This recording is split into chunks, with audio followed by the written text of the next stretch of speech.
99% of people think measuring progress is the best way to improve. Want to lose weight? Step on the scale. But what if I told you that some of these systems in your life could be quietly sabotaging you while pretending to help? In this video, I'm going to explain Goodhart's law and how you can protect yourself from becoming a walking spreadsheet. When a measure becomes a target, it ceases to be a good measure. Let's break it down. A measure is just a way to track progress. A target is a goal you aim to hit. Here's the issue. If your goal is to get smarter, you might measure that by counting the number of books you read. Sounds fair, right? But now you start speed reading, skimming, or picking the shortest books possible just to reach your target.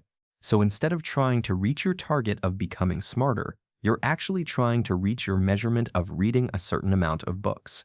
This is one of the biggest reasons why we don't improve. Let me share a story of how Goodhart's law actually caused a problem in real life. Back when India was ruled by the British, there was a big problem in one city: too many cobras slithering around. So the government comes up with a plan. Let's pay people for every dead cobra they bring in. That'll reduce the population, right?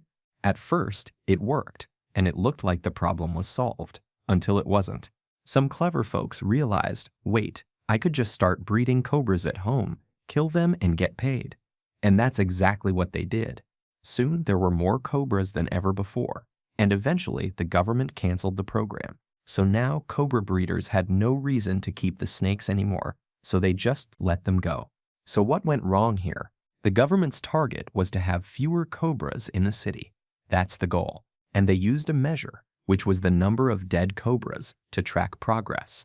But then they turned that measure into a target. Dead cobras, success. And the moment they did that, it started encouraging weird, harmful behavior. So what could they have done? Well, they could have funded pest control teams that seal off breeding spots, and their measurement of whether it was working could be cobra bite incidents. But how can we apply the lesson from this story into our own lives?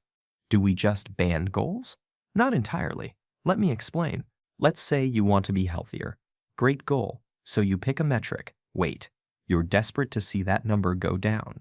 But you start skipping meals, guzzling coffee, and yeah, the number drops. But you look exhausted and not healthy as you wanted to be. You optimized for the number, not the outcome.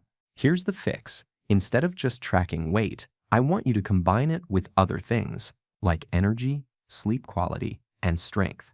Daily walks, balanced meals, sleep routines.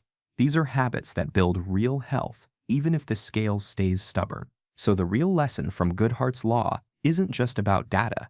It's about how easily we lose the plot when we measure the wrong thing. It's not about ticking a box. It's about seeing how you feel. Track the habits, but don't worship the number.